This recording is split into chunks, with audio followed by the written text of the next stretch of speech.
அனைவருக்கும் வணக்கம். இப்போ ஆவணி மாதம் வர விநாயகர் சதுர்த்தி, எல்லாருக்குமே விநாயகர் சதுர்த்தி என்னைக்கு கொண்டாடணும் அப்படின்ற ஒரு சந்தேகம் எல்லார் மனசுலையும் இருக்கு. எப்பயுமே சூரிய உதயம் கணக்கு வச்சு தான் அந்த நாள் நம்ம குறிக்கும். சதுர்த்தி, பஞ்சமி, சஷ்டி அப்படின்னு குறிக்கிறோம்.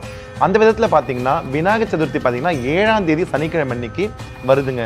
அன்னைக்கு பார்த்தீங்கன்னா செவ்வாய்க்கிழமை மதியம் 2:24 மணிக்கு ஆரம்பிச்சு புதன்கிழமை அன்னைக்கு மதியானம் 3:55 வரைக்கும் இந்த சதுர்த்தி திதி இருக்குது. அதனால நீங்க புதன்கிழமை அன்னைக்கு சூரிய உதயம் வரதுனால நீங்க அன்னைக்கு புதன்கிழமை நீங்க சதுர்த்தி கொண்டாடலாம். 26ஆம் தேதியே சில கோயில கொண்டாடுறாங்க. அது ஏன் பாத்தீங்கன்னா விநாயகரோட ஜென்ம நட்சத்திரம், அது அவர் பிறந்த நட்சத்திரம் பாத்தீங்கன்னா ஹஸ்தம்.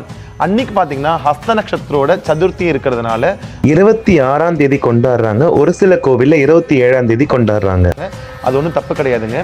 ஆனா ப்ராப்பரா நீங்க வீட்டில் கொண்டாடணும்னு பாத்தீங்கன்னா உங்க ஏரியால உங்க ஆலயங்கள்ல எப்படி கொண்டாடுறாங்க பார்த்து அது மூலியமா நீங்க பண்ணலாம், இல்ல நான் சொல்ற மூலியமா பண்ணலாம்.